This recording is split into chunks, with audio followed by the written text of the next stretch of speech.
जिस गांव को लोग पिछड़ा समझते थे, वहीं से एक ऐसा लड़का निकला जिसने हालात नहीं, पूरा सिस्टम बदल दिया। कहानी शुरू होती है उस सुबह से जब उसके घर में खाने तक के पैसे नहीं थे। सुबह के 4:30 बजे थे। गांव में हल्की ठंड थी, चारों तरफ सन्नाटा, बस कहीं कहीं मुर्गे की आवाज सुनाई दे रही थी। कच्चे घर के अंदर एक लड़का जाग चुका था। उसका नाम था रवि। मिट्टी का घर, छोटा सा आंगन, दीवारों पर दरारें और छत से लटकता एक बल्ब जो कभी जलता कभी बुझता। रवि के पिताजी एक छोटे किसान थे। 2 बीघा जमीन और उस पर ही पूरे परिवार की उम्मीद टिकी हुई थी। रवि रोज सुबह उठकर सबसे पहले खेत जाता, हाथ में कुदाल, पैरों में चप्पल भी नहीं, लेकिन आंखों में सपना बड़ा आदमी बनने का नहीं, बल्कि अपने गांव को बदलने का।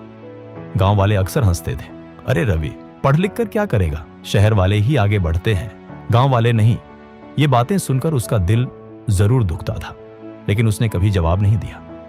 वो जानता था, बहस से नहीं, परिणाम से जवाब देना है। दिन में खेत, दोपहर में स्कूल, शाम को फिर खेत, 7 किलोमीटर साइकिल चलाकर स्कूल जाना और लौटते वक्त अक्सर टायर पंचर मिलना।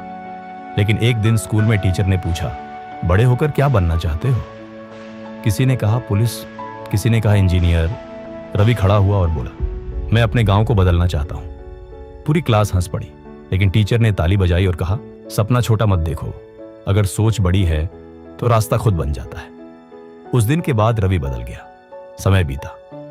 उस साल बारिश कम हुई, फसल खराब हो गई, घर में पैसे खत्म हो गए। एक रात पिताजी ने भारी आवाज में कहा, बेटा पढ़ाई छोड़ दे, अब घर संभालना ज्यादा जरूरी है। रवि चुप रहा। उस रात उसने पहली बार खुद को कमजोर महसूस किया। आंखों में आंसू थे, लेकिन अंदर कहीं एक आवाज थी, अगर अभी हार गया तो जिंदगी भर हारता रहूंगा। अगली सुबह उसने फैसला किया, वो पढ़ाई भी करेगा और घर भी संभालेगा। उसने गांव के छोटे बच्चों को शाम में पढ़ाना शुरू किया। 50 से 100 रुपए मिलने लगे। धीरे धीरे उसने एक पुराना स्मार्टफोन खरीदा। रात में खेत से लौटकर यूट्यूबर्स नई खेती के तरीके देखने लगा। गांव वाले फिर हंसे, मोबाइल देखकर खेती सीखेगा। लेकिन इस बार रवि को फर्क नहीं पड़ा।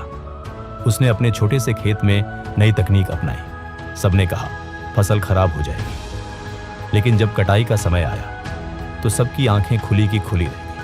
फसल पहले से दोगुनी। पिताजी की आंखों में गर्व था, गांव वाले चुप थे। अगले साल रवि ने 2 किसानों को यह तरीका सिखाया, फिर 4 को, फिर 10 को। धीरे धीरे पूरा गांव बदलने लगा। जहां पहले लोग शहर भागने की सोचते थे, अब वहीं लोग गांव में ही कमाने लगे। कुछ साल बाद रवि को जिला स्तर पर सम्मानित किया गया। मंच पर खड़े होकर उसने कहा, मैंने हालात को दोष देना छोड़ दिया और खुद को बदलना शुरू किया। गांव बदलना था तो पहले अपनी सोच बदलनी पड़ी। तालियों की आवाज गूंज उठी। आज उस गांव में ड्रिप इरिगेशन है, नई मशीनें हैं और सबसे बड़ी बात उम्मीद है, क्योंकि एक लड़के ने मजाक को मोटिवेशन बना लिया था।